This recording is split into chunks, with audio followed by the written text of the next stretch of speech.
Y bueno, empezamos con dándole la bienvenida. Entonces, pues Lina, siempre es un placer aquí tenerte en la Universidad del Valle y sobre todo compartiendo toda esa experiencia que tú tienes en este tema. Estamos con el firme propósito desde la escuela y desde el departamento de proyectos de fortalecer esta línea que nos interesa, la arquitectura del paisaje, como una práctica que cuando hacemos una revisión hacia atrás de los proyectos que han hecho nuestros egresados, nuestros ilustres egresados, que bueno, hay un montón de profesores también, pues vemos que es un tema que de pronto no se llama así, pero sí hay interés, ¿sí? Arquitectura del paisaje, pero sí hay mucho interés en ahondar, en revisar, en trabajar esa escala. Y bueno, pues creo que sobra la bienvenida. Eres pues muy bienvenida aquí a la Universidad del Valle. Para los que no saben, la invitación a Lina Flores está guiada desde el taller vertical de lugar y paisaje, paisaje y lugar. Ya aclararemos el nombre. Que es un taller vertical nuevo en el profesional en arquitectura desde el departamento de proyectos. Entonces, pues también hoy guiarán la sesión los profesores Gustavo, Luis Orlando y Paulo. Entonces, bienvenida, Lina. Me encanta volver a verte ese trabajo que presentaste la vez pasada en el taller maravilloso sobre los mapas y bueno, creo que hoy será también muy interesante ver lo que tienes que contarnos. Entonces, no le doy la palabra a Luis por ahora y a Lina, pues ya que haga la presentación formal. Gracias. Bueno, pues primero, gracias a todos por estar aquí. Muy buenas tardes. Pues Lina, bienvenida. Es como la tercera vez que ya te vamos trayendo, siempre con cosas nuevas. Creo que los estudiantes del taller ya te conocen, ya hay cierta familiaridad. Entonces, pues obviamente te agradecemos de antemano el tiempo que dedicas a estos espacios. Sé que haces con mucha rigurosidad. Para todos, pues Lina Flores nos ha venido acompañando como nuestra vida arquitectónica de Colectivo 720 desde hace mucho rato, desde hace muchos años que iniciamos en Medellín. Pues conocemos como su trayectoria. Ella es arquitecta, también es diseñadora gráfica y ahora terminó el máster en paisaje en la Politécnica de Cataluña. Entonces pues tiene muchas cosas que compartirnos desde ese punto de vista. Y pues, nada, Lina, bienvenida nuevamente. Muchísimas gracias, pues empecemos entonces. Bueno, mientras compartes ahí la presentación para todos, la dinámica es como la siguiente. Pues entendiendo en que este es un espacio para la interacción, pues al final todos los que tengan una pregunta, por favor la hacemos como la mano levantadita o la anunciamos en el chat y la enunciamos como para tener una cercanía más con Lina, pues, y de parte de ustedes. Y los que en algún momento tengan, no sé, problemas de micrófono o algo y quieran hacer una pregunta, la escriben y posteriormente se las podemos enviar. Le pedimos el favor a Lina que nos la conteste y se la podemos enviar posteriormente escrita. Así generamos y damos alusión más a la participación más directa, que, aunque estamos lejos, pero pues la idea es sentirnos más cerca, ¿vale? Bueno, pues gracias por invitarme a esta charla. La he decidido titular Lecturas del Paisaje y tratar de compartir con ustedes este pensamiento que he venido construyendo durante los últimos años sobre cómo se lee el paisaje y cómo a partir de la lectura podemos tener herramientas para actuar sobre él. Y hablo de lecturas en plural porque son varias realmente las que se tienen que hacer sobre el territorio.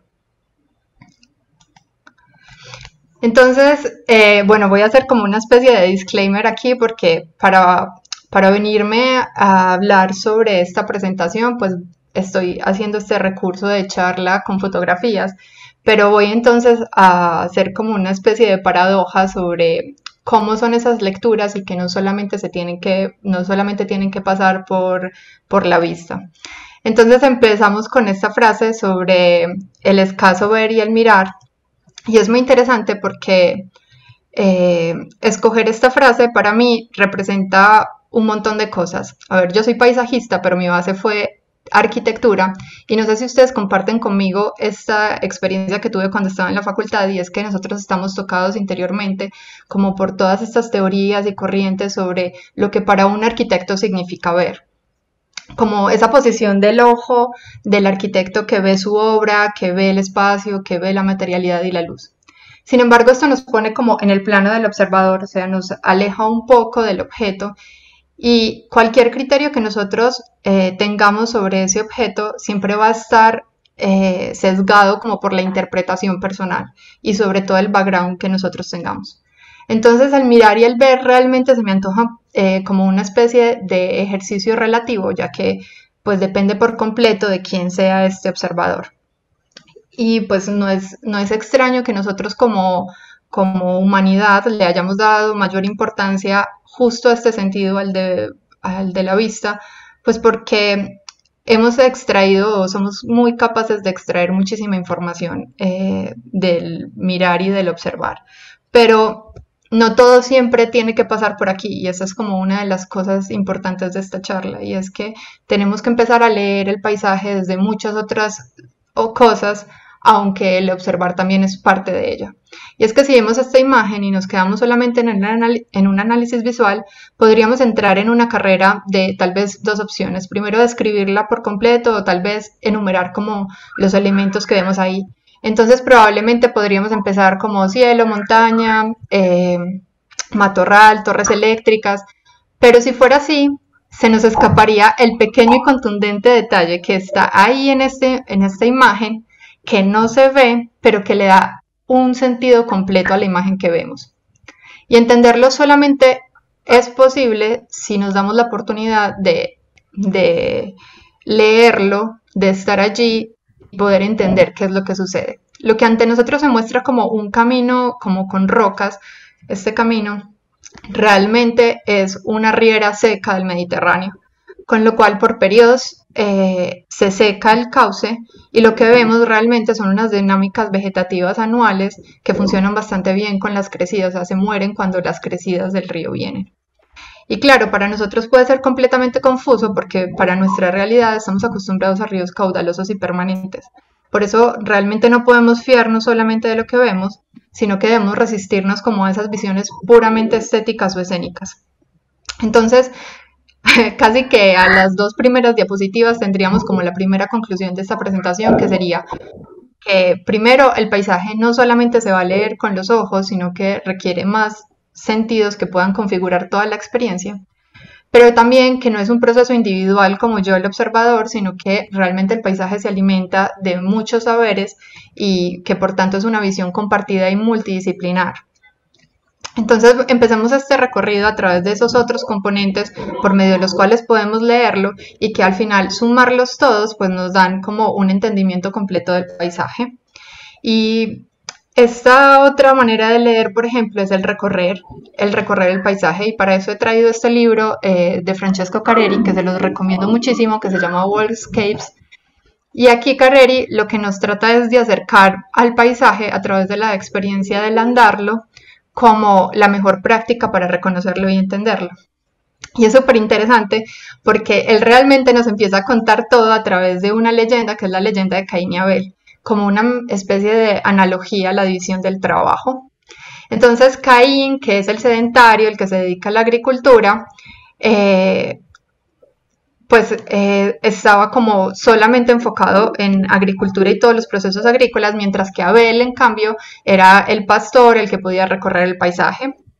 Entonces, claro, lo que se dice es que Abel tenía una carga menos pesada por su trabajo, porque simplemente tenía que recorrer el territorio y le dejaba como mucho tiempo para el ocio o para dedicarse a otros asuntos, mientras que Caín estaba completamente sumergido en todas las actividades agrícolas. Entonces, pues no era sino esperar que algo pasara y que Caín le tuviera envidia a Abel y que terminara matándolo. Pero lo interesante de esta aproximación de Carreri es que nos muestra que Abel, gracias a recorrer el territorio, pues era capaz de mejorar sus capacidades intelectuales y de entender al espacio como un universo simbólico, y que podía, gracias a que encontraba un montón de elementos mientras andaba, hacerse como una especie de mapa mental a partir de esos elementos. Y esto realmente es muy importante porque si nos imaginamos como una especie de comparativa entre cuál es ese conocimiento o esa idea abstracta que tiene el territorio Caín o Abel, nos damos cuenta que para Caín, al ser agrícola, está muchísimo más acotado y probablemente se le escapan elementos que para Abel, que podía recorrer grandes extensiones de ese territorio, le era muchísimo más fácil leer. Gracias a que nosotros, pues evolutivamente, como tenemos esta capacidad de reconocer patrones, pues para Abel era muchísimo más fácil reconocer cualquier tipo de cambio que había en el paisaje. Es decir, el andar le daba a Abel la posibilidad de entender esa dupla, escala y tiempo. Esa es la siguiente lectura que vamos a hacer. Y es que la escala y el tiempo realmente son como algo que va a permear todas las lecturas, porque siempre van a estar influenciadas por ello, pero aparte, pues son unos abstractos que podemos reconocer dentro del territorio. Entonces, pues nada, en el Renacimiento se rompió con las jerarquías religiosas y situaron al ser humano como el centro, pero no solamente como el centro, sino como la medida de todas las cosas. Y esto realmente impregnó todos los saberes, en especial la ordenación territorial.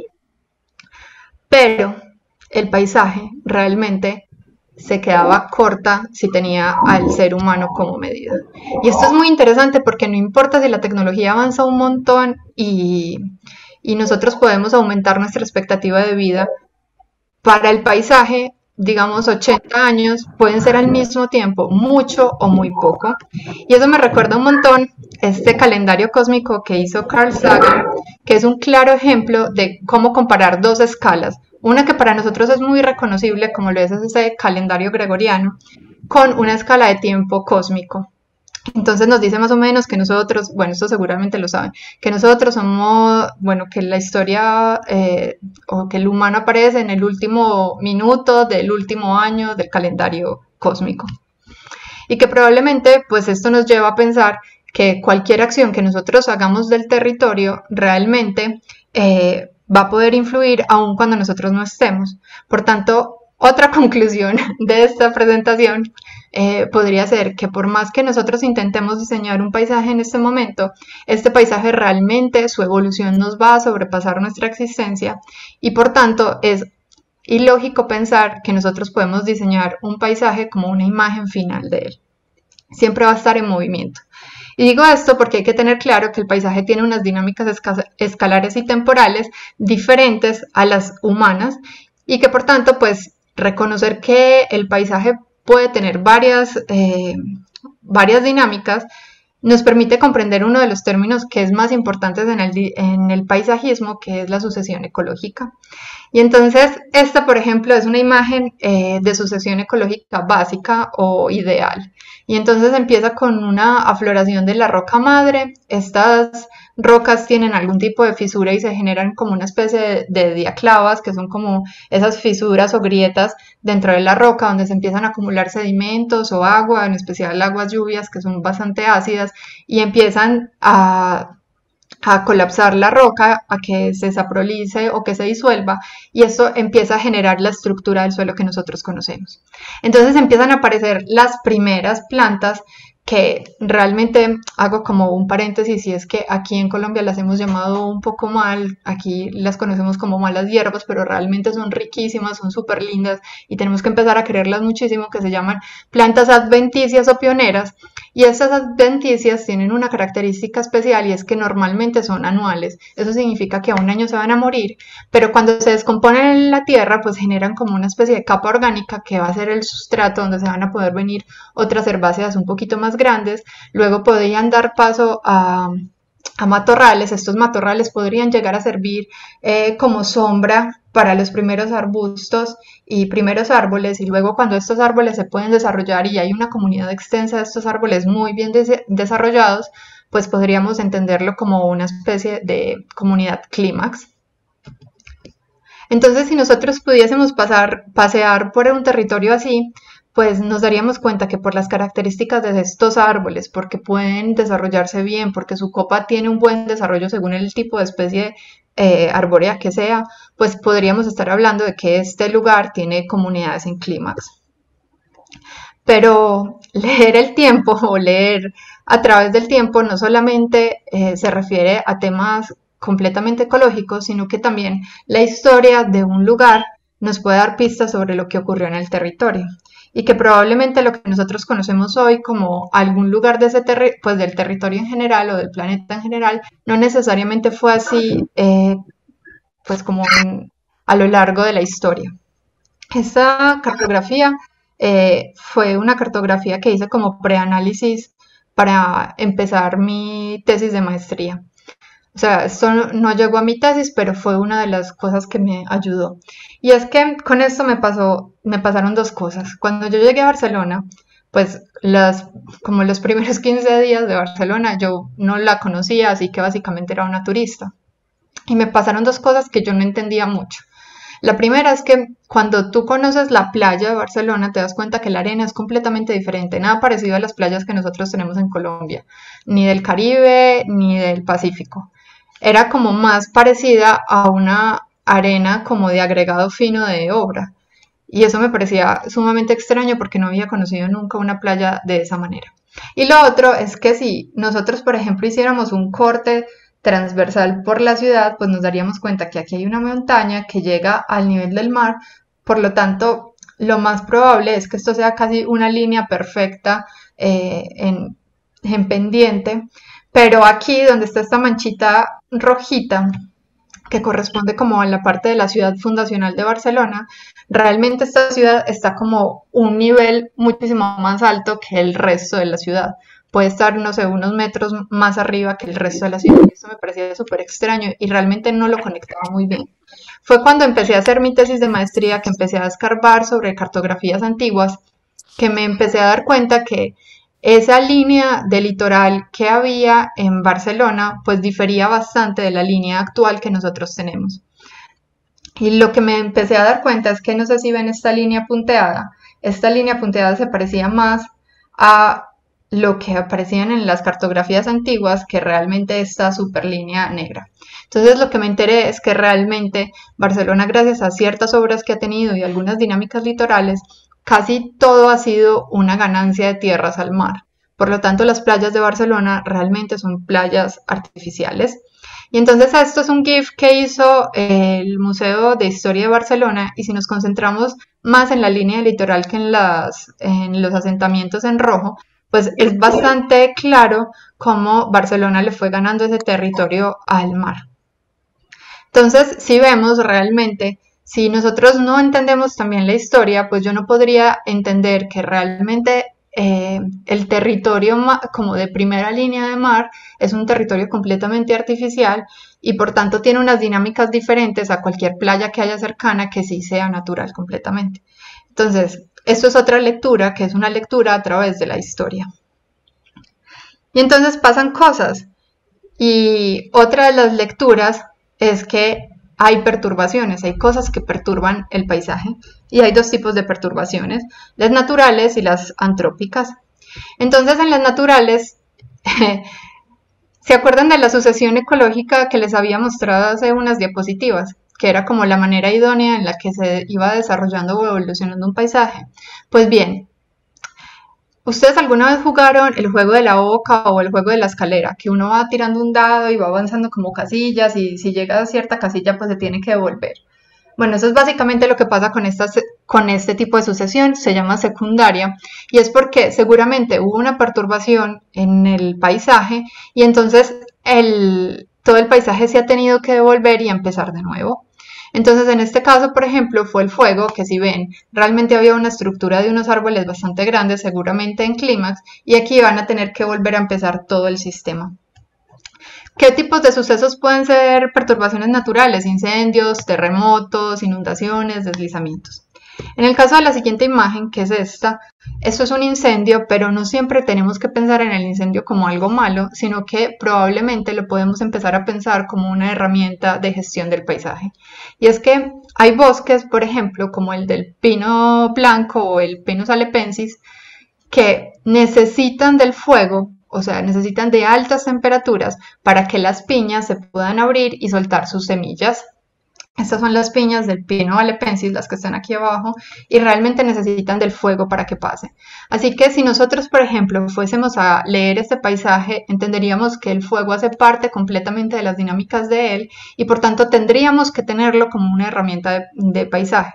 ¿Y qué pasaría entonces para nosotros poder hacer cualquier acción sobre él? Tendríamos que tener en cuenta que para poder que se propicien estos incendios, pues si tendríamos que incorporar material vegetal, probablemente este sería leñoso para que así se incentive el fuego.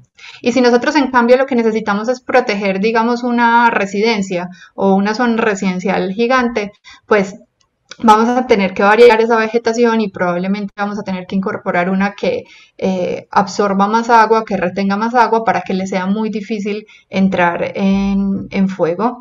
Y otra de las cosas que es muy importante cuando tenemos que hacer algún tipo de aportación de fuego en nuestro proyecto es que tenemos que empezar a generar una especie de cortafuegos, que son como esta especie de caminos que separan un lugar del otro, que ayuda a dos cosas. Primero, pues que si hay un incendio que se está saliendo de control, pues puedan llegar los bomberos y pasar su camión por allí, pero también porque el viento lo que va a hacer es aumentar el área afectada y por tanto, pues tendríamos que intentar que el viento no llegue a las copas de los árboles vecinos y por tanto se hace esta separación.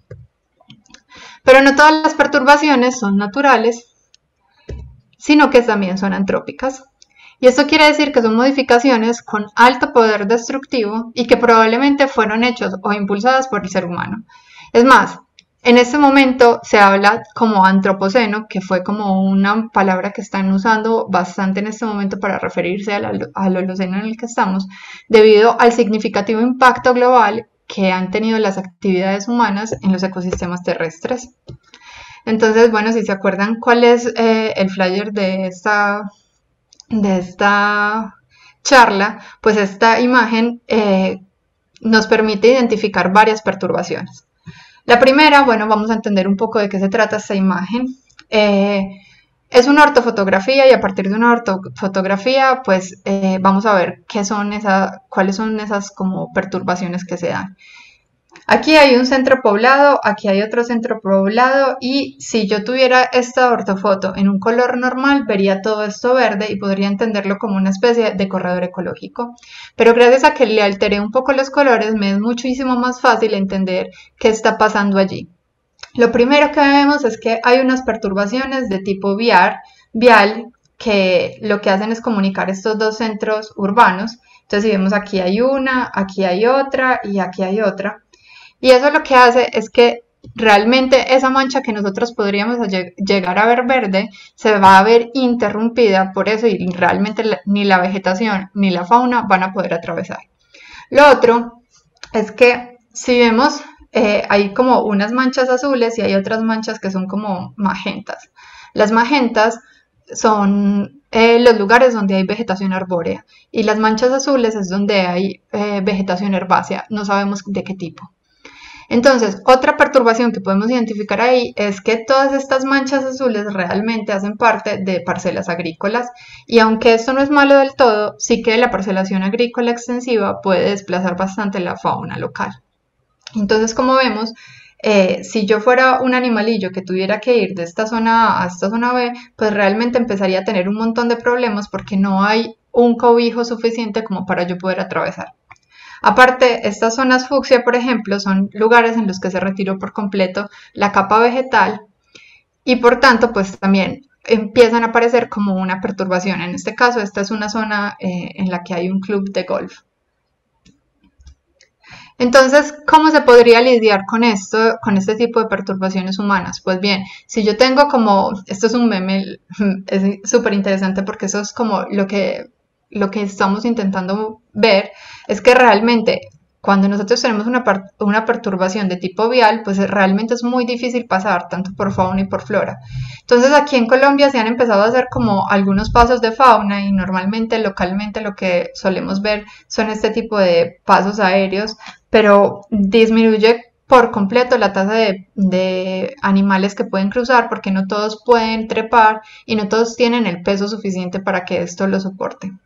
Entonces, hay dos tipos de estructuras que se hacen, que son unos pasos de fauna tipo puente, que son estos que tratan de simular muy bien el terreno de los dos lados para que los animales puedan pasar, o unos ecoductos o pasos inferiores, que depende de la especie con la que se vaya a actuar, pues se diseñan este tipo de pasos y pasan por debajo de las vías. Como disminuyendo la escala de macroterritorial a ciudad, pues volvemos un poco con este ejemplo que les contaba de mi tesis de maestría, y es también sobre el litoral de Barcelona. Entonces, como les decía, las playas de Barcelona son artificiales, y en este caso lo que podemos ver en esta secuencia de fotos es que entre el 2010 y el 2011 se hace una aportación de arena para la playa, pero vemos que en los años que siguen, pues el mar realmente se ha empezado a tragar esas playas. Y entonces, más o menos, si vemos estas dos imágenes que son las más dramáticas, pues nos podemos dar cuenta de qué es lo que está pasando. En el 2018, esta playa tenía más o menos 25.5 metros y para el 2019 casi se había perdido por completo. Entonces, una de las principales perturbaciones que podemos estar viendo con esta imagen es una que hemos empezado a acelerar con bastante fuerza, y es la de la crisis climática. Entonces, para lo de la crisis climática, pues nuestros escenarios no pintan para nada bien. Hay una empresa que se llama IPCC, que lo que hace es tratar de ejemplificar esos escenarios a futuro y darnos como cuáles serían esos tres escenarios típicos, como el moderado, el medio y esto va a ser un desastre apocalíptico, para que las ciudades empiecen a tomar como planes y acciones. Pero claro, para Barcelona, por ejemplo, decía que para el 2100 el nivel del mar solo iba a subir 60 centímetros. Y esto, pues bueno, a todos nos llegará hasta las rodillas, no debe ser muy problemático, 60 centímetros probablemente no sea mucho, pero claro, el problema es que hay que sumarlo con otros eventos que también hemos hecho nosotros que sean una perturbación, como por ejemplo el cambio en los regímenes de lluvias y que se han empezado a generar más tormentas.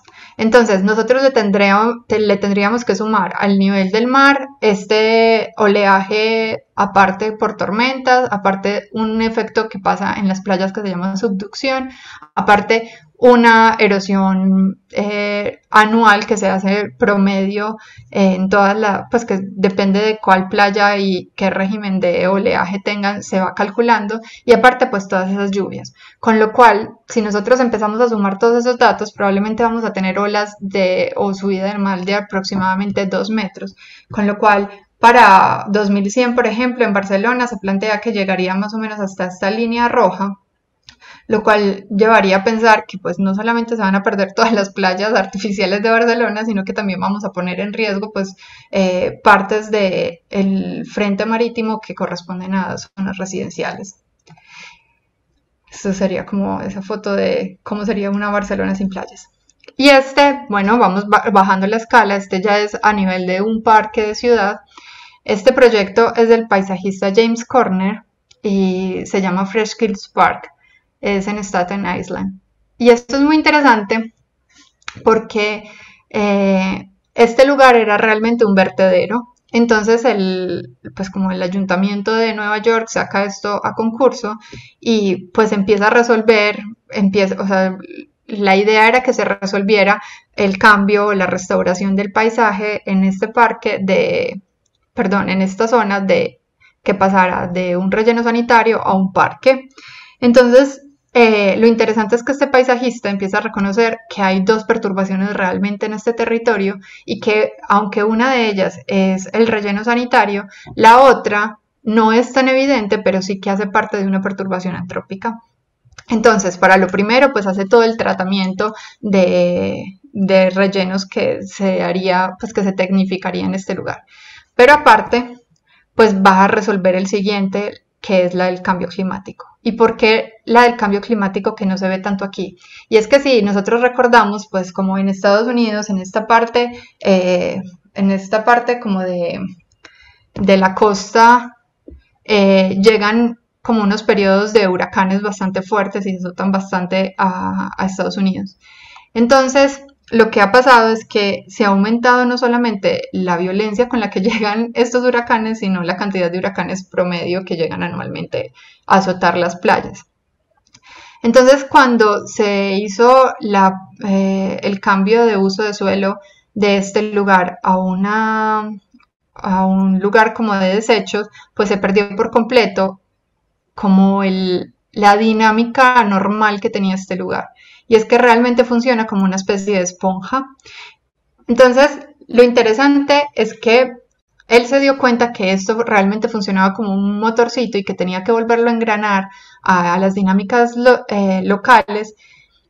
Y lo que empezó a generar fueron como una especie de balsas de laminación, en donde cuando llovía mucho o había una tormenta, pues estos lugares podían recibir toda esa agua y permitir que no llegara toda a estos espacios residenciales. Y fuera de eso, cuando llegase un huracán y volviera todas las aguas adentro con un oleaje muy grande, pues esto funcionara como una esponja, debilitara la ola y aparte recibiera como todo el impacto antes de que llegara a la ciudad. Entonces son dos perturbaciones y en este caso pues el paisajista trató de resolverlas las dos. Pero como vemos, si hemos estado empezando a bajar de escala, pues les voy a contar que hace muy poco tuve que asesorar a alguien para la compra de un lote y nos estábamos metiendo a una página que se llama 100 cuadras y empezamos a ver lotes ahí y bueno, me he robado un poco las imágenes de este portal, pero nos va a servir para hacer un recorrido y darnos cuenta que aunque todas estas perturbaciones que hemos visto son como macroterritoriales, realmente nosotros podemos llegar a tener acciones muy contundentes dentro del territorio y que pues son perturbaciones y que hay que tenerlas en cuenta y que si vamos a diseñar hay que empezar a reconocerlas. Entonces, perdonen si las imágenes están muy de mala calidad, pero creo que va a ser un ejercicio interesante. Entonces empecemos con esta. Para identificar lo que pasa en la imagen de la izquierda, la perturbación que hubo fue movimiento de tierras. Entonces, en esta perturbación por movimiento de tierras pasó una cosa y es que se quitó toda la capa vegetal. Entonces, seguramente las personas que hicieron este movimiento de tierras trataron de poner césped. Normalmente este tipo de césped viene como si fuera una especie de tapete, o sea, viene ya como con una capa de materia orgánica y se fija al territorio, pero como vemos, pues realmente no funcionó en algunas partes porque vemos que hay como una especie de manchas marroncitos aquí y por aquí donde realmente este césped no pegó. ¿Qué pasa? El hecho de haber hecho esta modificación en el terreno y de haber puesto césped, lo que hace es desplazar la vegetación que había en el territorio. Entonces, pues podríamos estar diciendo que está como en el primer año de la sucesión ecológica. Este es bastante especial porque es muy fácil de detectar cuál fue la perturbación. Es que aquí fue una tala de árboles. Entonces, si vemos como hay unas especies de tronquitos, pero no todos los tronquitos están normales, sino que ya empezaron a haber unos rebrotes, con lo cual eso me está hablando que seguramente está entre el año 2 y 3 de una sucesión secundaria. Este es increíble porque este está mostrándonos exactamente cuál es la perturbación y no solamente cuál es la perturbación, sino que está pasando en ese instante justo. Y la perturbación aquí que hay es perturbación de tipo erosión por ganadería. Y se llama ganadería no solamente porque sea ganado lo que esté allí, pueden también estar caballos. Y lo que pasa es que con sus pezuñitas van estripando bastante duro el terreno y lo que hacen es empezar a quitarle como la aireación que tiene el terreno por dentro y esto hace que no pueda infiltrar el agua. Entonces cuando hay lluvias muy fuertes lo que hace es que se agrieta el terreno como se ve aquí, por ahí pasa el agua, pero realmente no se infiltra, o sea, no se mete dentro del terreno. Y el Y la cosa que pasa cuando el terreno no tiene agua, pues es que tampoco puede haber vida y por tanto no hay vegetación. Entonces estamos en ese momento en el cero de perturbación. Y en pues bueno, este probablemente va apenas a arrancar con esa sucesión secundaria, pero es muy fácil darse cuenta qué es lo que pasó porque es justo el ejemplo del libro. O sea, si nosotros vemos el color del suelo y vemos el color de los tallos, pues podríamos darnos cuenta que lo que pasó aquí fue que recientemente hubo un incendio. Y no solamente hubo un incendio, sino que si miramos hacia atrás, nos podemos dar cuenta que hubo también una remoción de la capa vegetal porque seguramente hubo un movimiento de tierras allí. Entonces aquí también estaríamos en el punto cero. Pero saliéndonos de esas perturbaciones antrópicas, pues tenemos este ejemplo que podría ser una perturbación natural, podría ser, perdón, un ejemplo de sucesión primaria. Y en este momento nos daríamos cuenta que estaríamos más o menos aquí entre herbáceas y matorrales. Y apenas aquí empiezan, por ejemplo, a aparecer los primeros indicios de arbolillos. Y si hiciéramos un close-up, o sea, nos acercáramos más al territorio, entonces podríamos darnos cuenta que al bajar la escala, pues muchas de las cosas que encontramos, como la vegetación esta que les decía de malas hierbas, pero que de ahora en adelante las vamos a llamar pioneras o adventicias, es que nos van a dar también mucha información sobre el lugar donde vamos a trabajar. En este caso, si encontramos a estas preciosas en el territorio donde vamos a trabajar, que se llaman Verónica chamaedris, pues podríamos entender que el lugar donde estamos trabajando es un terreno ácido y por lo tanto todo el material vegetal que nosotros incorporemos va a tener que responder a estas características o a estas necesidades. Entonces pasemos a no solamente todo aquello que determinó el paisaje y todo lo que lo compuso, sino que también vamos a encontrar cosas que afectan que no son como parte del paisaje en sí, pero que también las afecta. Y entonces vamos a encontrar, por ejemplo, eventos climatológicos, eventos hidrológicos, eventos meteorológicos. Vamos a encontrar la composición del suelo, el soleamiento, los vientos, entre otros. Todos estos son factores naturales que van a afectar a nuestro territorio y que lo van a moldear de alguna manera. En este caso, este fue un estudio que se hizo para una riera que se llama la Riera de San Clemente, y no sé si se acuerdan la primera imagen que les contaba sobre el río seco. Bueno, pues esa foto corresponde a este lugar, justo está tomada más o menos como por este lugar, y lo que se pedía era que nosotros hiciéramos una restauración de esta riera. Entonces, cuando nosotros intentamos ir a recorrer el territorio, realmente nos encontramos con un obstáculo y era que los predios a los márgenes de la riera eran privados y por tanto no podíamos recorrerlos. Así que solo nos podíamos basar en las ortofotografías que teníamos para tratar de sacar información. Entonces lo primero que empezamos a hacer fue tratar de marcar como esas zonas en las que veíamos como agrupaciones de árboles muy parecidas o agrupación de vegetación muy parecida y empezamos a contrastarla con catálogos de paisaje que ya existían sobre esta zona y empezamos a darnos cuenta que cuál era el tipo de vegetación que había en el lugar. Pero nos empezaron a surgir muchas dudas y es porque si ustedes ven, bueno, esto es una riera, pues la riera simplemente conforma como una especie de cauce, pero habían como unas montañitas y no entendíamos por qué en una misma montaña pues cambiaba tan abruptamente entre un tipo de vegetación y la otra. Entonces fue cuando empezamos a ponerle como capa sobre capa de información en la que empezamos a entender que el régimen, por ejemplo, solar, influía muchísimo en qué tipo de comunidades arbóreas habían en el lugar. Entonces empezamos a encontrar esta coincidencia con el porte arbóreo, con las horas de luz que tenía cada lado de la montaña.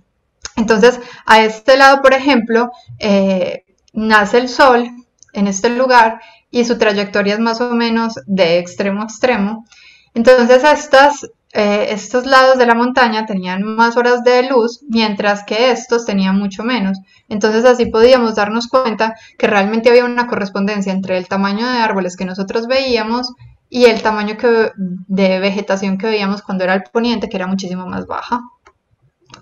Pero no solamente vamos a hablar sobre las cosas que pasan alrededor del paisaje, sino también en en quiénes lo habitan. Entonces es muy importante hacer la lectura sobre quién lo compone, qué lo modifica, qué lo determina, como todas las otras que hemos hablado, pero en este caso nos vamos a centrar también en la lectura de quiénes habitan ese territorio. Entonces, vamos a hacer una relación más o menos entre biotopos, que son como esos pequeños ecosistemas que tienen unas características específicas que lo podríamos agrupar, y de la biocenosis, que sería esa relación entre el biotopo y los animales que habitan allí.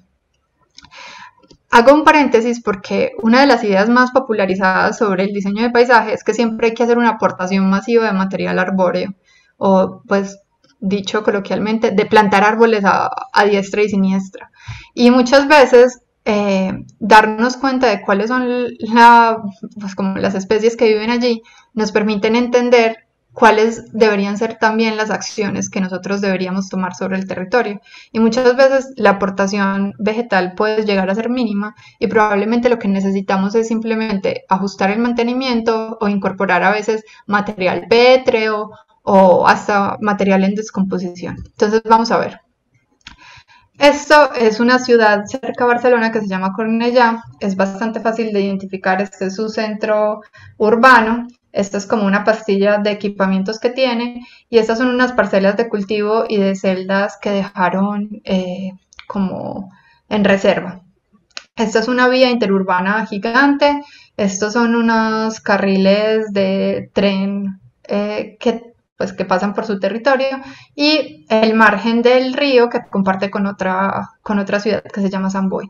Entonces, desde el ayuntamiento se planteaba hacer un tratamiento de recuperación de los márgenes y un proyecto de manejo ambiental para las celdas de cultivo y de reserva.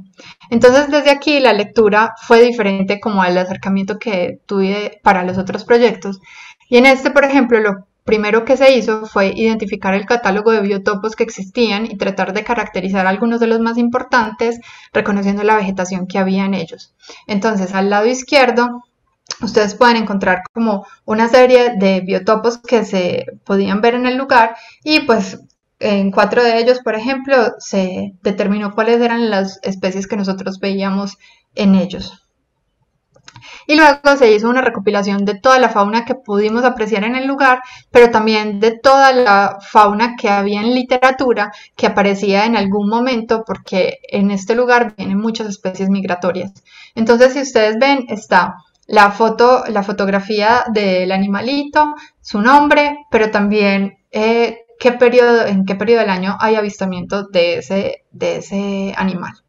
Pero a la izquierda hay 2 puntitos, entonces no sé si recuerdan que aquí los biotopos tenían esos puntitos.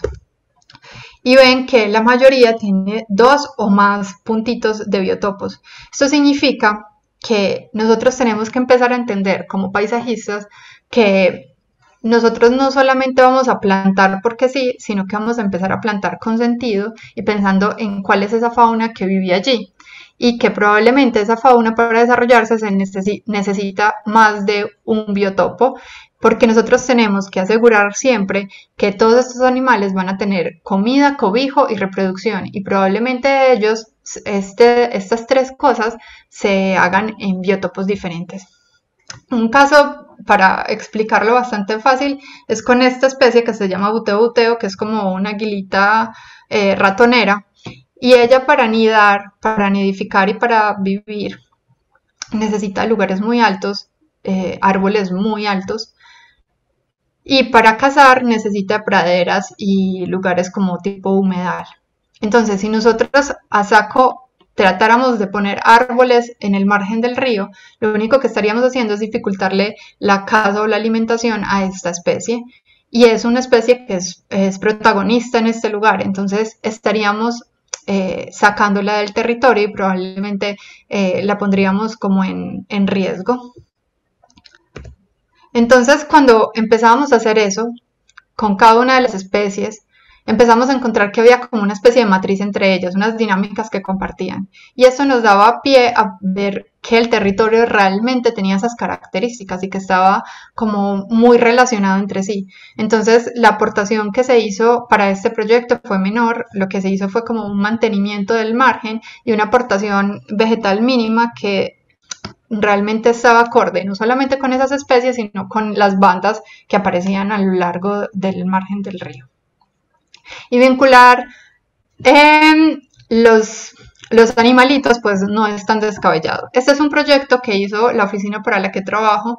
Es un parque a las afueras de Barcelona, en una ciudad que se llama Esplugas del Llobregat.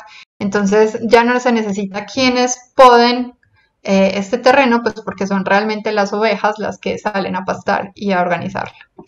Y hay otro proyecto, este es súper interesante, este es en el Parque Nacional de Yellowstone en Estados Unidos, que si tienen un momentico lo pueden googlear, el video creo que dura solamente 2 minutos o así, y cuenta cómo la reintroducción de los lobos pudo cambiar como la trayectoria de un río, y esto explota la cabeza, cómo un animal puede cambiar la trayectoria de un río. Pues bien, los lobos se fueron de este territorio, no recuerdo en este momento la razón por la cual se fueron, pero una vez desaparecen del territorio, pues empiezan o sea, los lobos cazaban antes ciervos, entonces una vez se van los lobos, pues los ciervos empiezan a multiplicarse, y al multiplicarse lo que hacen es invadir espacios que antes pertenecían a otras especies, y atraen a otros, como los coyotes, que eran los únicos que medio controlaban la cantidad de ciervos que había. Una vez se vuelve a reincorporar los lobos a este lugar, los coyotes se van, se merma la cantidad de ciervos que había, empiezan a volver otra vez pequeños mamíferos, pero también nutrias, pero también peces. Y lo interesante es que las nutrias, por ejemplo, empezaron a hacer presas. Y entonces en las presas pues empezaban a generarse como lugares aptos para que se diera la vida de anfibios y de algunos peces, que atraía al mismo tiempo osos. Pero el hecho de que crearan presas hizo que los ríos fluyeran por otro lugar. Entonces toda la incorporación de un lobo pudo cambiar al final la trayectoria del río, pues gracias como a estas presas de las nutrias. Súper bonito, mírenlo. Entonces, lo bonito del paisaje es que al ser multidisciplinaria y de beber de todos los saberes, pues alienta mucho la curiosidad, y realmente todas las lecturas que se pueden hacer del paisaje son innumerables, pues porque pueden venir de cualquier parte. Les traigo esta imagen de este mosquito porque es como el recuerdo más lindo que tengo de una de las primeras clases que hice cuando estaba en mi maestría, y es que la profe nos dice, bueno, chicos, y ¿ustedes saben por qué los mosquitos solo los pican en la tarde y en la noche? Y todos estábamos como, no entendemos. Claro, es cuando empiezas a meterte en este mundo del paisaje, empiezas a entender que todo está relacionado y que todo pasa por algo. Y es que lo que le pasa a estos mosquitos, así como le pasa a otros bichitos que tienen las mismas características de alitas, es que sus alas son muy frágiles, si ven son transparentes, y si salieran a mediodía, pues el sol abrasador simplemente les quemaría las alitas. Estos bichos tienen que esperar hasta la noche para poder salir y picarte. Y eso es muy lindo, es una historia muy rara pero muy bonita, porque te empieza a hacer pensar que todo está conectado y que esas son esas lecturas que se tienen que hacer. Entonces, como ven, las lecturas pueden partir de todo y no solamente se centran en el observar. Entonces esto te genera como preguntas y listo, ¿y cómo leen el paisaje los ciegos? Entonces me voy a permitir compartirles un video, es una propaganda que hizo Ford, y bueno, no me están pagando ni nada por el estilo, pero realmente esta propaganda es bastante bonita, así que pues veámosla. Vamos a ver si soy capaz de mostrárselas. Denme un segundo. No importa que no lo entiendan, que no entiendan inglés, simplemente como que revisen qué es lo que está pasando. Estas son como unas personas ciegas.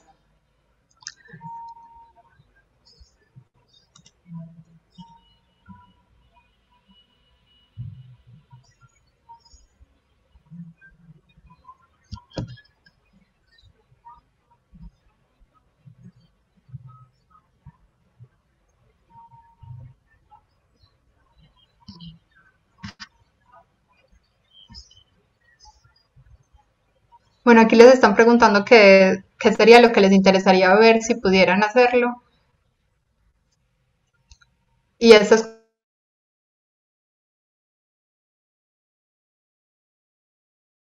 el rollo que...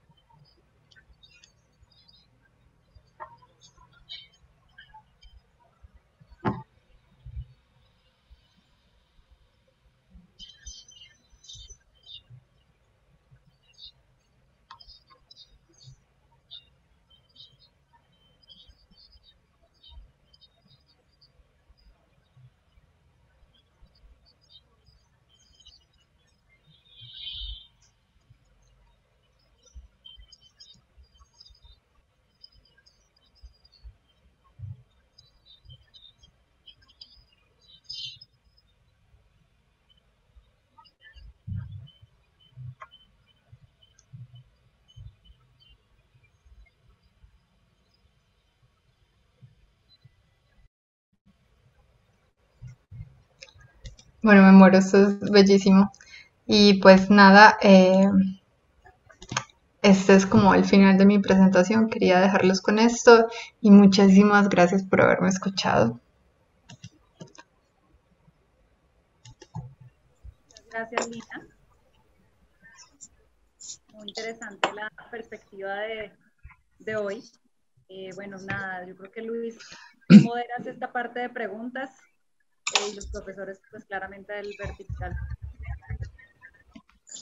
Pues Lina, muchas gracias. Muy interesante todos los conceptos que nos mostraste hoy y sobre todo el enlace, porque aparentemente todos los conceptos son como muy puntuales, pero a su vez van amarrados con un tema de escala, vas amarrados con un tema de vegetación, vas amarrados como con unos temas sensibles de ver el paisaje, unos temas ecológicos, y pues obviamente nos ratifica el tema de que en el paisaje pues todas las relaciones deben estar conectadas, y eso es un proceso donde estamos en este momento en el taller, que los análisis deben estar amarrados, las propuestas deben estar amarradas, y que creo que todos los elementos, si uno lo ve por sí solos, pues no tienen la fuerza que tienen cuando están en integración. Entonces, muchas gracias por tus conceptos, creo que fue muy chévere, y ese video final, en realidad nunca lo había visto, bastante interesante.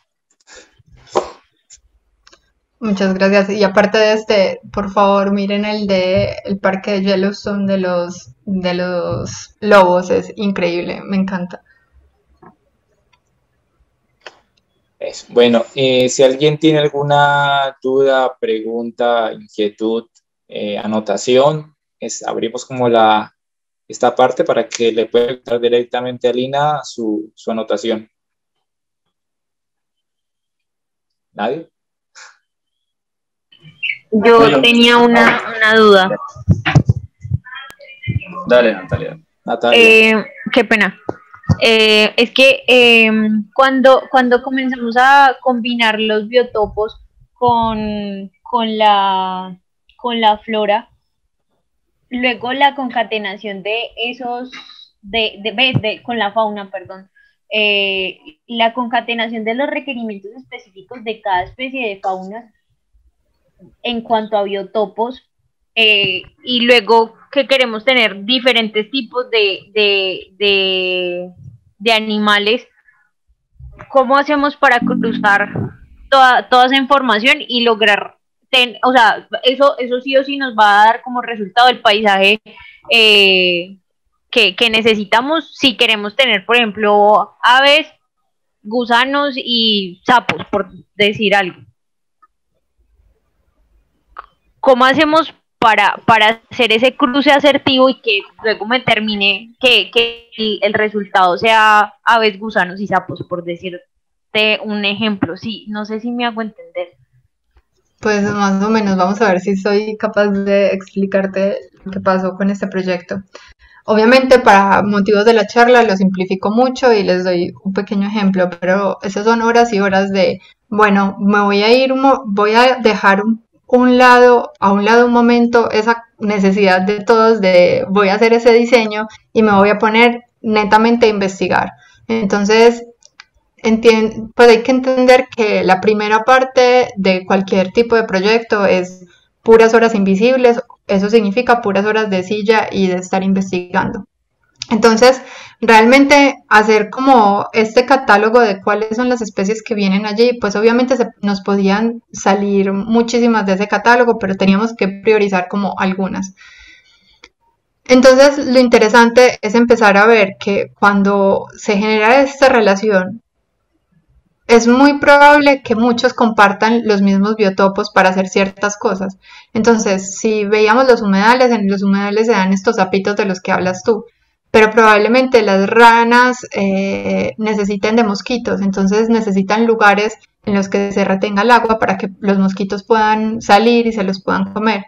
Entonces ya sabes que una de las acciones que vas a tener que hacer sobre el territorio es generar cerca de las plantitas donde, bueno, como estos humedales donde se van a hacer las ranas, también unas partes donde se pueda estancar realmente el agua.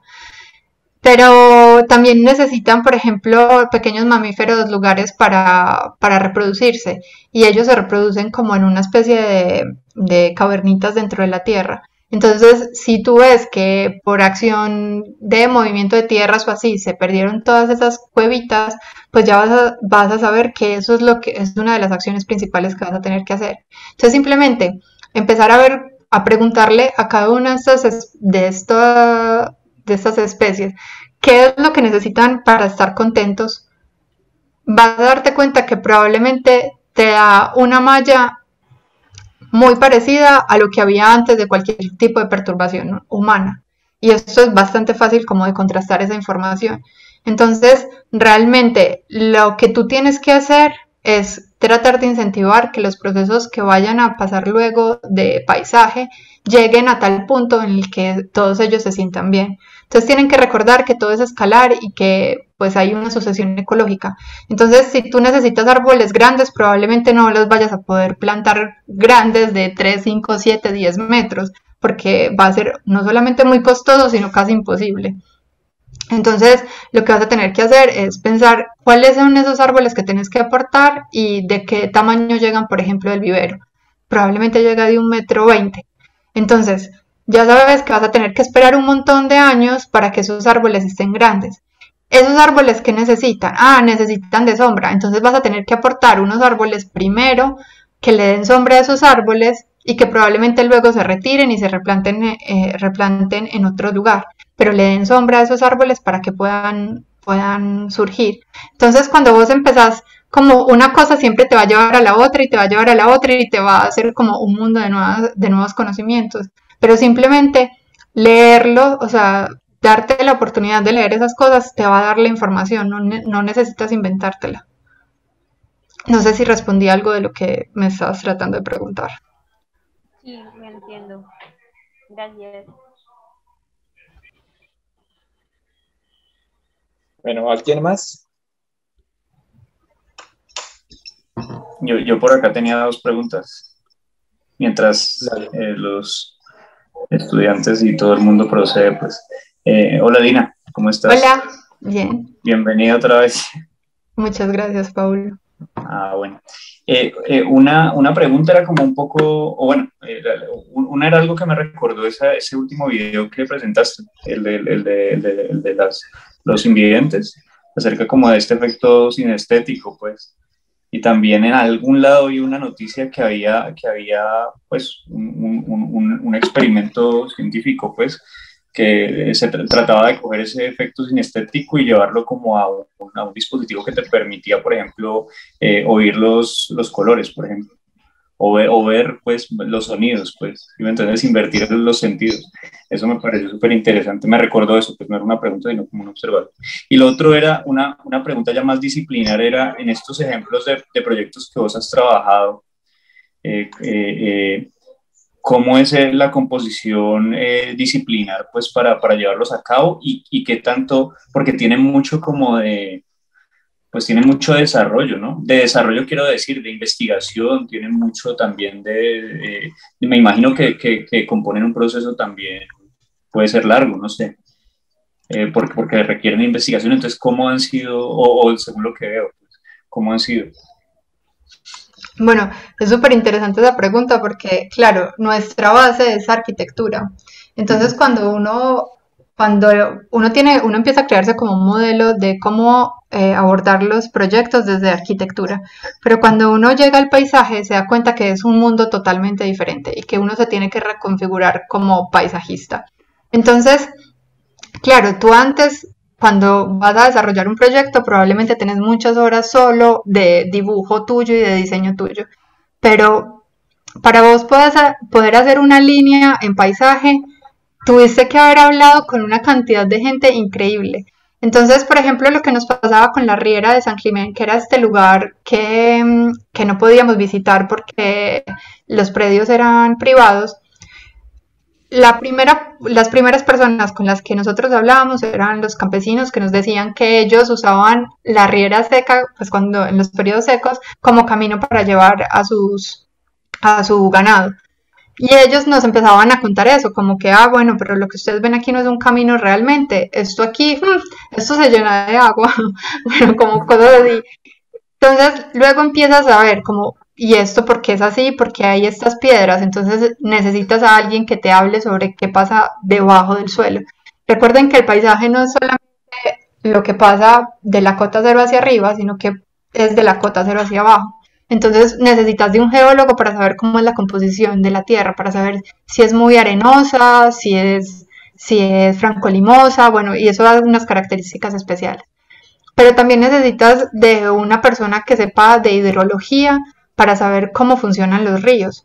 Y entonces cuando vos, por ejemplo, aún siendo urbanista, si vos no tenés en cuenta que vas a necesitar a una persona que te cuente cómo funciona el río de la zona en la que vas a interactuar, pues no te vas a dar cuenta que los ríos normalmente tienen como unos periodos que se llaman periodos de retorno, que son que cada cierto tiempo pues suele haber una avenida muy grande de agua gracias a que hubo una lluvia o algo así, y se termina desbordando el cauce y entonces genera como unas distancias en esa llanura aluvial en la que suele pues haber mucha agua, y si vos metes a gente allí, pues es muy probable que todas estas personas empiecen a tener problemas porque se les inunda sus casas o porque pierden toda la inversión que hicieron en ese territorio. Entonces necesitas a una persona que sea, pues que conozca sobre hidrología, pero también necesitas una persona que te enseñe sobre movimientos oceánicos o sobre mares, porque si no entiendes que, por ejemplo, el mar de Barcelona no tiene esta como cambio de marea que tiene, por ejemplo, el Atlántico, entonces no puedes, porque casi siempre es estático y no podrías entender, por ejemplo, que hay una cosa que se llama la ley de Brun, que lo que intenta contar es que las playas tienden a regular el perfil que tienen y que si hay algo que pasa y tú incorporas tierra en algún lado, pues ella lo va a sacar y lo va a poner en otra parte porque siempre va a intentar tener ese mismo perfil. Entonces, si tú no tienes a alguien que te lo explique, quedas en las mismas porque no sabes qué va a pasar ahí. Pero si no tienes un historiador, entonces no te vas a dar cuenta qué es lo que está pasando atrás. Entonces, si le vas sumando y le vas sumando, pues necesitas a un botánico que sepa cuáles son las especies que hay ahí, pero un etnólogo para que sepa cuál es la fauna que hay allí. O sea, se alimenta de muchas cosas. Entonces, esta parte, pues todos estos proyectos, realmente la primera parte, que es súper de investigación, no es de investigación de tú solo, sino de investigación de ir a preguntarle a todas estas personas qué es lo que pasa ahí. Entonces, esto es como una cosa muy bonita que nos enseña el paisaje y que seguramente va a servir para el oficio de arquitecto, porque entonces el arquitecto, cuando ya tiene como una sensibilidad del paisaje, va a ir a preguntarle a la gente que vive allí y cómo es este lugar y qué es lo que pasa aquí, qué es lo que más te gusta, qué es lo que has visto, a cuánto llueve, hasta qué horas hay luz. Por ejemplo, en Europa lo que pasa es que hay periodos que normalmente corresponden con verano, que el sol se pone a las 10 de la noche. Si no entiendes esto, pues no vas a poder diseñar bien para, no sé, una casa para que tenga calidad y comodidad. Entonces, como que entender que tienes que beber de un montón de gente antes de que aparezca la primera línea de diseño es importante. Sí, y me respondiste la otra que tenía también precisamente, exacto, es en qué punto precisamente aparece eso, porque previamente habrá hasta algo, bueno, no tan intuitivo, pero de alguna manera un arranque, pues. Entonces sí, ok, de acuerdo. Es Gracias. es casi como si fuéramos una especie de, de directores de cine. Yo sé que es muy creído, pero es como, oye, que tú tienes información sobre esto, pues muy bien, entonces tú eres el director de fotografía. Que tú tienes información de esto, Claro, listo, tú te cargas de vestuario y así. sí, no, exacto. Eso es de hecho, la pregunta iba intencionada también hacia que eso hemos comunicado un poco también con Orlando y con Gustavo en el taller también, que somos alguien que está bebiendo pues de un montón de fuentes también. Gracias. Ve, y muy chévere la exposición, muchas gracias. Pero sobre todo hay una cosa súper linda que pasa con el paisaje y es que vos puedes también meter mucho de lo que te gusta y del background. Y entonces, por ejemplo, si a vos te gusta la música, pues el paisaje puede absorberlo. Si a vos te gusta mucho, no sé, los colibríes, pues entonces intenta meterte por ese lado, o sea, como que buscar cosas que a uno le den curiosidad y que le gusten mucho y a partir de ellas empezarlas a canalizar también para estudiar el paisaje. Sí, es un modo de conocimiento particular. Gracias. Bien. ¿Alguna pregunta? Por aquí veo. Tenía otra pregunta. Listo. Sí. Lorena, muchas gracias. Pues muy chévere. Creo que justo, o sea, vos estás muy preciso a lo que estamos tocando en estos momentos en el taller. Y bueno, me quedaron retumbando las frases de las canciones que habías puesto en las imágenes. Muy chévere. Yo tenía una pregunta con respecto al tema que hablabas en uno de esos subtemas, el tiempo, del desarrollo del tiempo de los proyectos. Con esto de lo que mostrabas de las sucesiones ecológicas, ¿cómo se planifica un proyecto de paisaje teniendo como tanto nivel de incertidumbre? En tu experiencia, ¿cómo son esos procesos de planificación y anticipación de ciertos aspectos? Bueno, tu chico es de Spin sin duda alguna. Él tiene algo que se llama Jardines en Movimiento y es que él lo que dice es que si tú logras hacer un paisaje que pueda gestionarse a sí mismo, entonces lo habrás hecho como paisajista. Y entonces lo lindo de esto es que él entiende bastante bien cuál es la flora y la fauna que hay alrededor y es la réplica de estos modelos lo que lleva a poner en su proyecto. Perdón, no es de Spin, es Gilles Clement, perdón. Y entonces, lo interesante es que cuando él propone este tipo de cosas, pues estás entendiendo que nunca va a haber una imagen final y que realmente la deriva es algo que tienes que meter dentro de tus proyectos como una parte esencial. Entonces, como les decía al principio, nunca vamos a diseñar una foto final del paisaje, sino que este puede llevarte a otros límites que jamás habías pensado. Entonces, por ejemplo, él empieza incorporando una vegetación, pero cuando va y toma las fotografías un año después, aparece vegetación que él ni siquiera incorporó, sino que un pajarito la trajo y ahí está. Pero si la toma 5 años después, es que ya no se parece en nada a lo que sembró. Entonces, tener este tipo de flexibilidad cuando uno diseña, pues es bastante rico porque luego te asombras un montón de cuáles son esos resultados que alcanzas a ver en tu vida. Lo que pasaba, por ejemplo,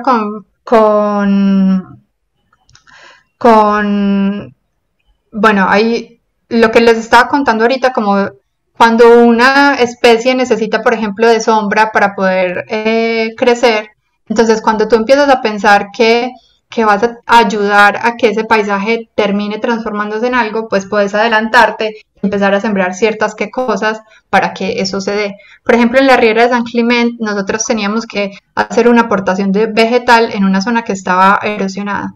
Y entonces, si nosotros no hubiéramos entendido como lo que estaba pasando allí, probablemente hubiéramos sembrado árboles.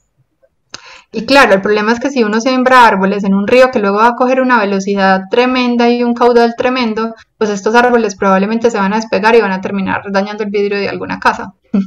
Entonces, nos tocaba incorporar vegetación que se muriera en un año, porque en un año iba a volver a crecer el río. Entonces ahí ya sabíamos que teníamos que poner material anual, o material o plantas que tuvieran bulbos que una vez se eliminaran pues volvieran a rebrotar. Entonces uno se puede adelantar un poquito, pero realmente el resultado final es que uno nunca se lo imagina. Vale, gracias, Lina. Bueno, ¿algún otro se anima a hacer alguna pregunta? Puede ser del taller, puede ser una inquietud, puede ser genérica, puede ser de la exposición. A ver. Hola, buenas noches. Hola. Hola. Bueno, primero a felicitar a Lina, muy chévere la exposición. Qué bueno que como te muy haya clara, gustado. y yo creo que ese tema del paisaje es algo que nos envuelve a todos y nos incumbe a todos. Y qué bueno que desde el taller se puedan, digamos, generar ciertos lineamientos, pues para que los estudiantes puedan tener esa vinculación desde muy temprano, el tema de la arquitectura, pues con todo lo que se relaciona al paisaje. Y de pronto, haciendo como una acotación a lo que preguntaba Gustavo, creo que se llama, si alcanzó a ver el nombre por ahí, de hecho, la misma Universidad del Valle es un claro ejemplo de ello, de lo que estaba explicando ahora Lina, y es que cuando Lida diseñó, si uno ve, digamos, como los catálogos de ella y la vegetación que propuso, y ella diseñó unos parámetros y unos lineamientos para la universidad.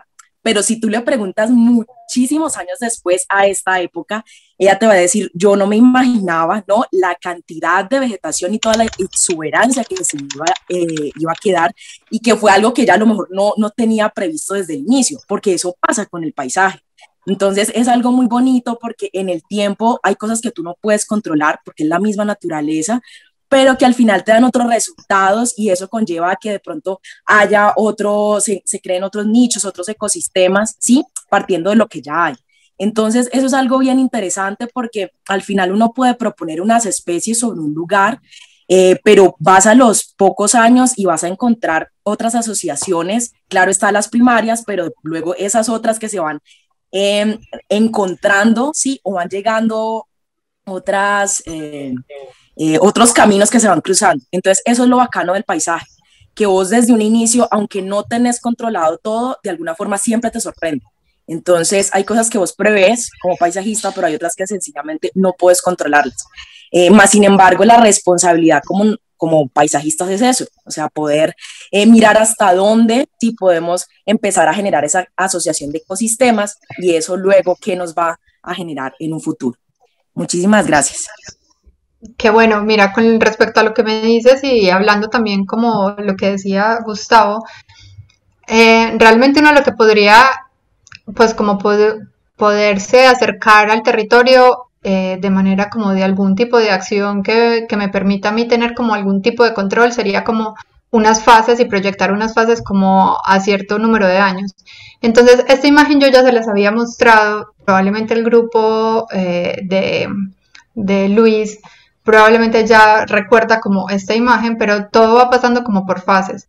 Entonces, este también es de Jules Clement y entonces, de Desbing, perdón, estoy con ellos dos trocadísimos hoy, de Desbing. Y entonces él lo que hace es que la intención que tenía sobre un parque era hacer como que la persona que lo caminara tuviera una sensación específica en este lugar, y era que se incorporara como dentro de un bosque y que llegara a una especie de claro de bosque donde genera una estancia. Entonces, él en la primera intervención, pues plantea como unos árboles de cierto tamaño, porque son los que se vienen desde el vivero. Y entonces lo que hace es que para poder dar esa sensación de claro de bosque, como cuenta con unos recursos de un arbolado, con una medida pues muy acotada, lo que hace es sembrar muchísimo y muy cerquita. Entonces, a medida que van pasando los años, él va yendo a este lugar y lo que hace es extraer ciertos árboles para que darle paso como a que los árboles puedan empezar a desarrollarse y a crecer, y a medida que van creciendo pues él va generando o va liberando más bien el espacio hasta que al final pueda tener esa imagen que él buscaba o que él quería conseguir.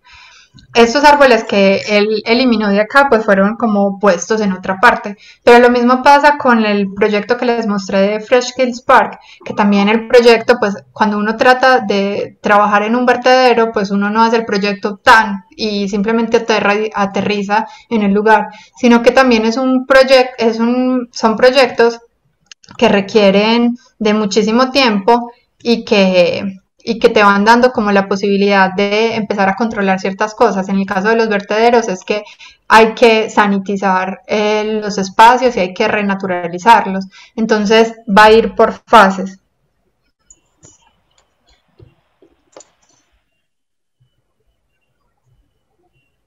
Les voy a mostrar una imagen, esperen un segundito, de justo esto que les digo de Fresh Kills Park, que es como una especie de fases. Denme un segundito, les comparto otra vez pantalla. Entonces aquí vemos, por ejemplo, el parque que les estaba mostrando ahorita de Fresh Kills Park. Y entonces él empieza con esta intervención, bueno, con este terreno, y él empieza a generar como una especie de fases. Y entonces organiza por fases qué es lo que tiene que pasar en tantos años. Entonces miren que él, por ejemplo, está planeando una intervención del paisaje de 1 a 40 años. Entonces imagínate, estás en un proyecto que mínimo va a durar 40 años. Entonces los proyectos de paisaje son así, probablemente te superen en tiempo o en existencia, pero se van a tener que seguir desarrollando, gestionando o de alguna manera mediando para que se dé de una buena manera esa sucesión ecológica primaria que vas a poner ahí, perdón, secundaria que vas a dar ahí.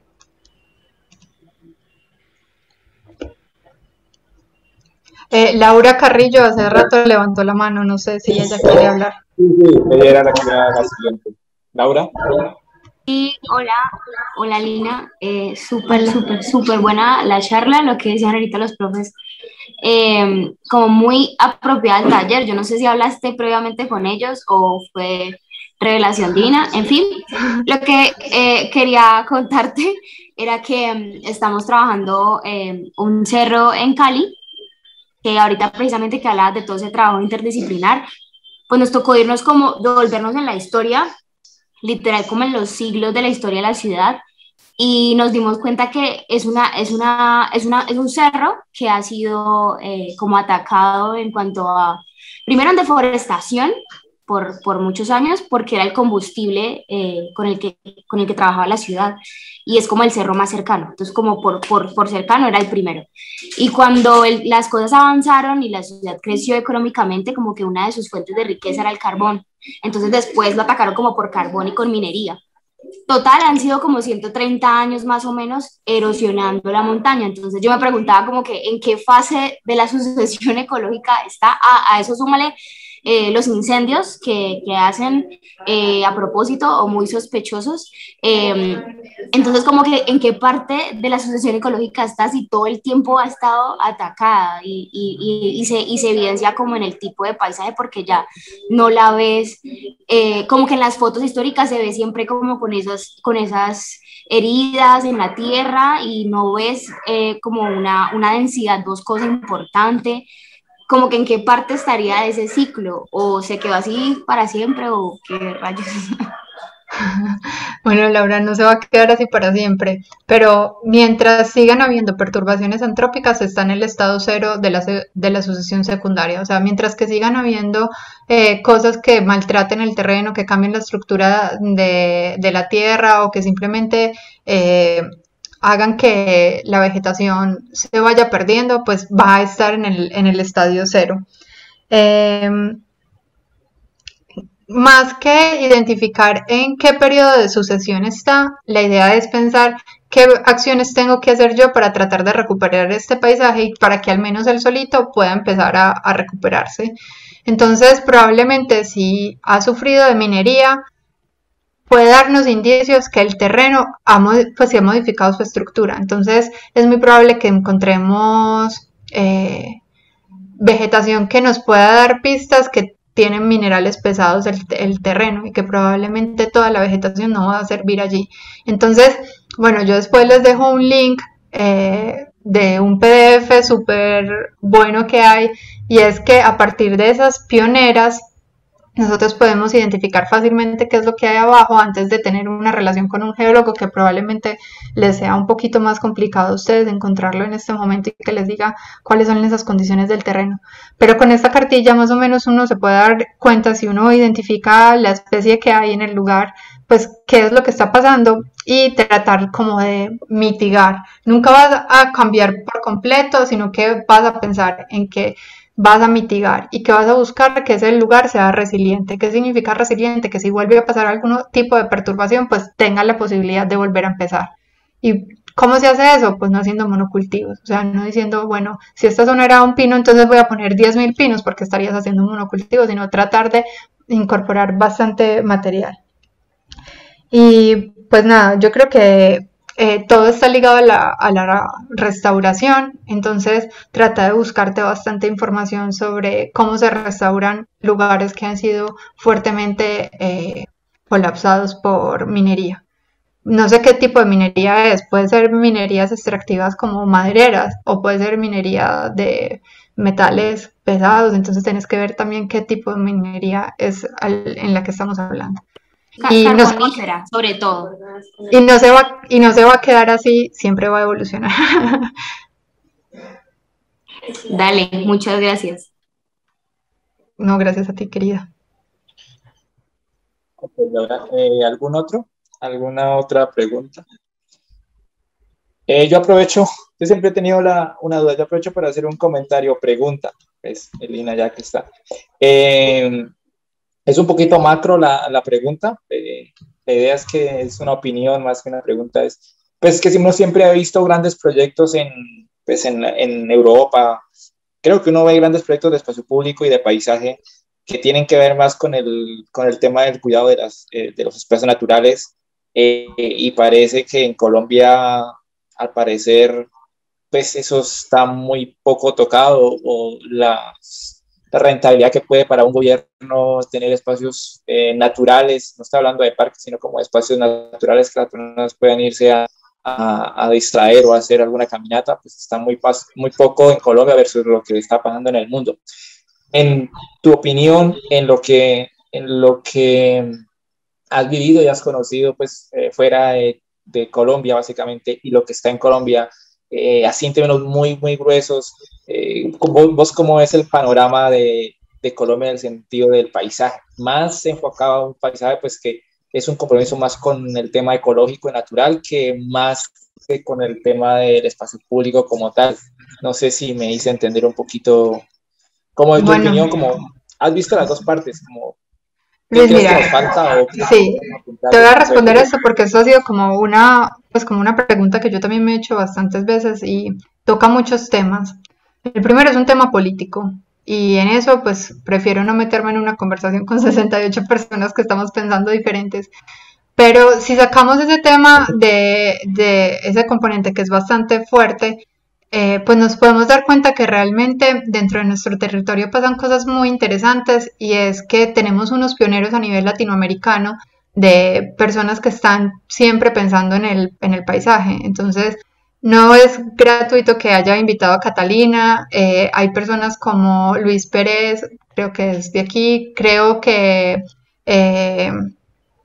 hay mujeres súper importantes como la gerente del Ali. Bueno, hay como un montón de redes también que las estamos liderando desde Colombia, pero que también están en toda Latinoamérica, que lo que hacen es repensar nuestro territorio y mirar. Nosotros siempre estamos como pensando en Europa y siempre pensamos como que lo que ellos están haciendo es lo que se debería hacer.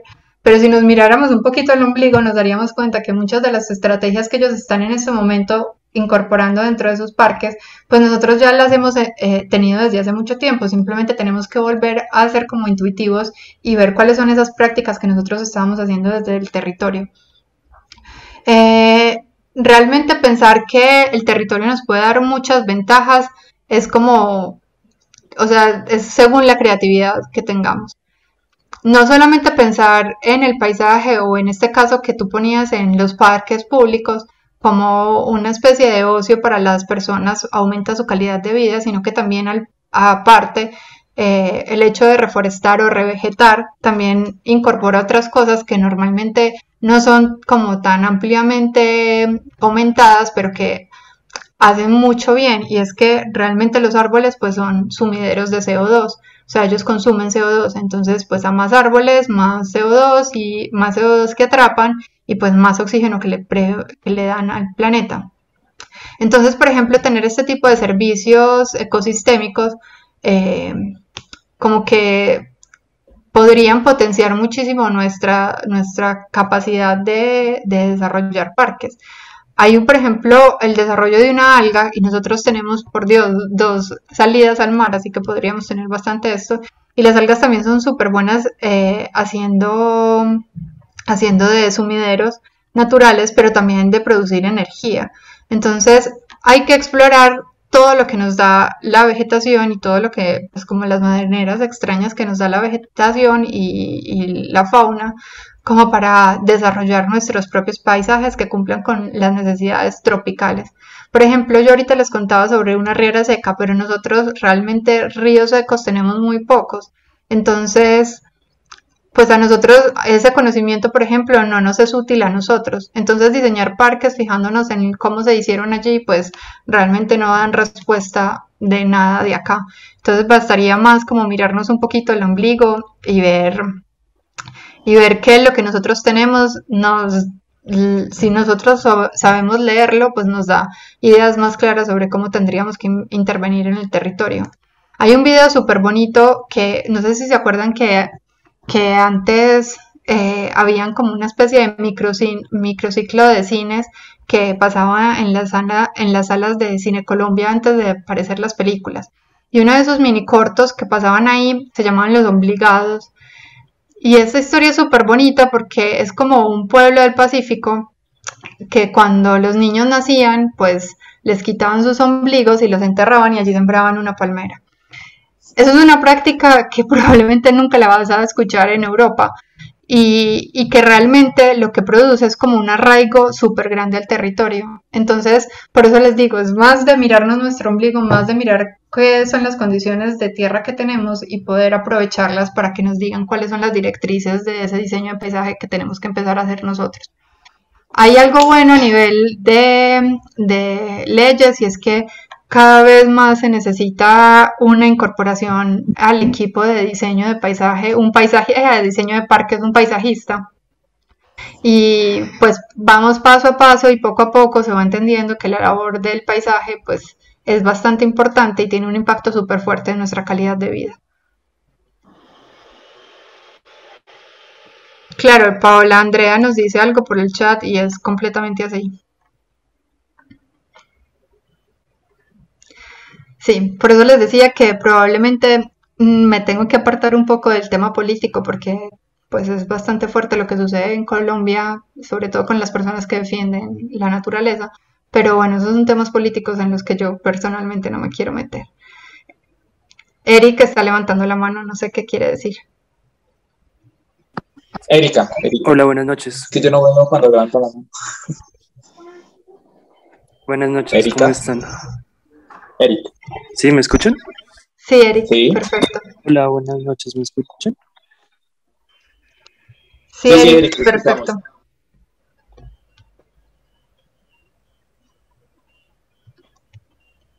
Eric. Ya no te escuchamos.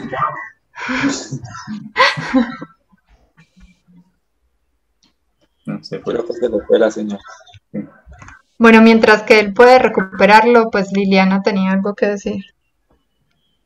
Eric, pero creo que la respuesta, la pregunta es más desde el ámbito de la academia, pues como hablé al comienzo, me interesa revisar desde la escuela, desde el departamento de proyectos, esas líneas temáticas que pues ha crecido y como que se ha demostrado un poco en los trabajos de los egresados.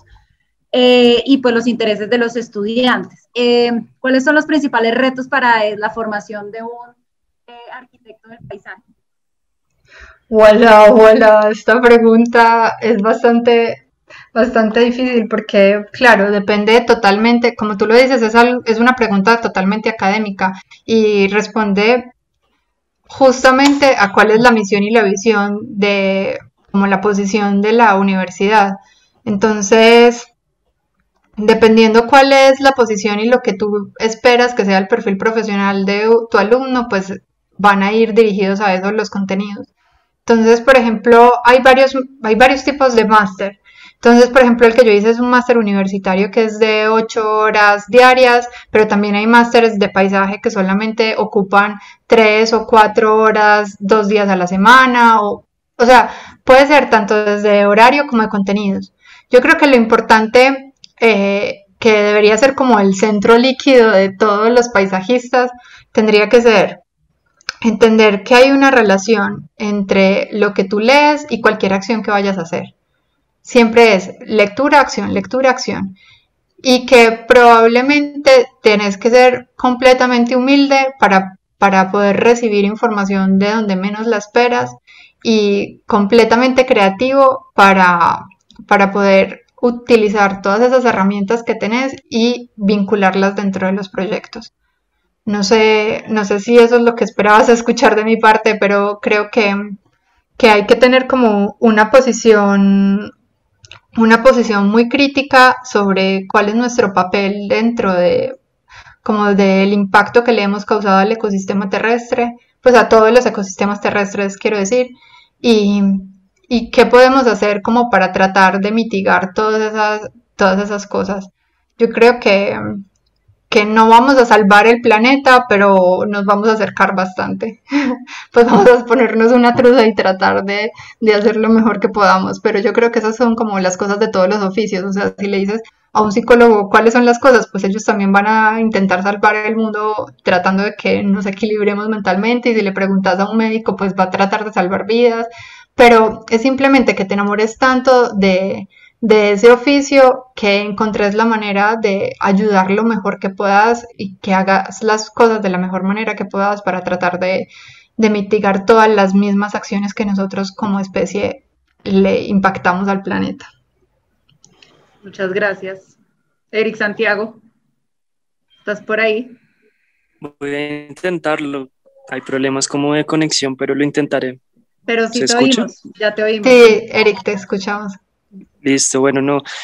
Creo que será más a manera de comentario y esperando como el comentario de vuelta de parte de ustedes, y tiene que ver como con esa inquietud de intentar descifrar aquella condición del paisaje antes de la colonia en un paisaje pues particular de Hispanoamérica y puntualmente de Bogotá.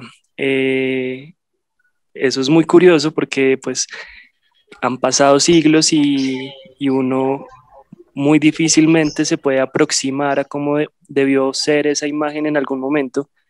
Y la pregunta o el comentario pues tiene que ver primero si existen bibliografía que haya tomado este tema como para entenderlo, y segundo pues también radica es como en la pertinencia que esto tendría en la lectura desde el paisaje contemporáneo. No sé si tiene Bueno, Eric, no sé si el te voy a comentario.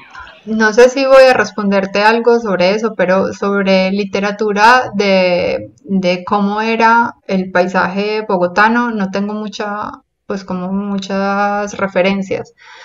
Pero, pero había una cosa súper interesante que nos contaba un restaurador de paisaje que ya llevaba como mucho tiempo trabajando, y es que tampoco la idea del paisajista tampoco es volver al estado cero, porque pues como ves, realmente hay una sucesión ecológica y como te desvinculas como de qué es lo que vaya a pasar al final, porque no lo sabes, no sabes cómo se va a transformar ese lugar, pues no puede ser tu meta intentar llegar a lo que había antes, ¿sí me entiendes? O sea, no siempre esa va a ser la solución, no siempre va a ser la solución volver a lo que había antes.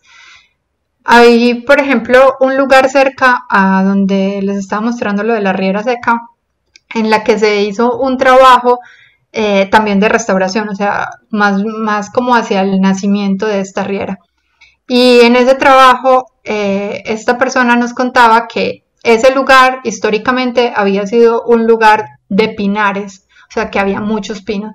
Pero en ese momento había pasado unas perturbaciones, habían pasado varios años, pero la comunidad que se instaló allí fue una comunidad de encinas, o sea, no sé si, bueno, es de encinas, que son como unas especies de belloticas. Bueno, es un árbol bastante bonito, es más bien de porte bajo, no tan alto como los pinos. Pero la comunidad estaba súper bien. Entonces, si vos tuvieras que intervenir sobre ese territorio, la pregunta sería, ¿vos tumbarías todas las encinas y volverías al pinar? ¿Para qué si realmente las dinámicas han cambiado tanto y ahora lo que se lleva de moda en ese lugar es ser una encina y esa encina pues ya está relacionándose bastante bien con la fauna y el resto de la flora que hay por ahí?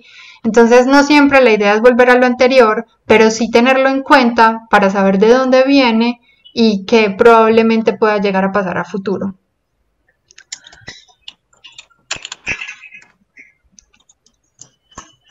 Listo, muchísimas gracias, sí.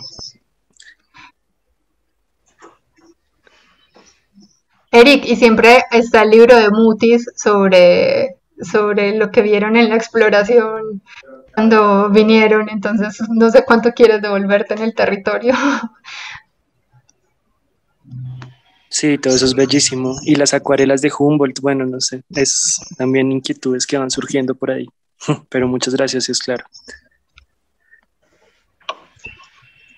Bueno, en el chat tenemos una pregunta, entonces la voy a leer. Hola Lina, muchas gracias por la charla. Una pregunta un poco fuera de contexto. ¿Cómo se debería concebir el paisaje en zonas sin vida? ¿Cómo se está planeando en la Luna o en Marte en un futuro? Entendiendo las diferentes asociaciones y funcionamiento de la misma naturaleza de la Tierra y su relación con el hombre. ¿Actualmente existe literatura respecto al tema o se está discutiendo en el ámbito laboral? Muchas gracias. Buah, querido, este tema del universo me encanta un montón. ¿Te imaginas cómo serían robots paisajistas? Porque probablemente eso es lo que pase, lleven Mars lleven como robots a otros planetas y sean ellos los que les toque empezar de cero. A ver, si vos sos capaz de leer el paisaje en la Tierra, vas a tener que entender que hay muchas cosas confabulan para que este se dé. Ahora, todo lo de las exploraciones en otros planetas, pues van a depender obviamente de lo que pase en esos otros planetas. Entonces, pues realmente es meterle muchísimos recursos a que una cosa se parezca a la nuestra y la posición realmente sería si es necesario invertir todo ese dinero en otros planetas cuando podríamos arreglar el nuestro. No sé. Obviamente eso siempre va a estar sobre la mesa, como cuál es la filosofía de hábitat que tenemos como especie humana. Pero wow, estos temas son deliciosísimos. ¿Has visto que China, por ejemplo, estuvo tratando de poner fresas y de poner algodón en la luna? Esos temas son brutales, pero pues se quedan simplemente en qué los investigadores están tratando de hacer allá para simular las características de la Tierra y poder producir semillas que son de la Tierra. Entonces, pues ese tema tiene como un fin bastante truncado y dependemos completamente de los estudios que hagan y por más que se ponga sobre la mesa cuál es nuestra concepción filosófica de ello, pues mientras que se resuelven esos temas, bueno, venga, pongámonos a trabajar porque aquí hay mucho que hacer.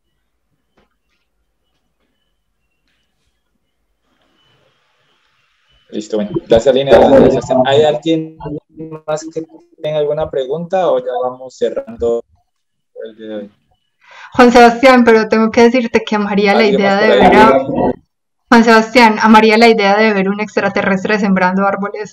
No te puedo decir cuánto desearía tener esa imagen en mi cabeza.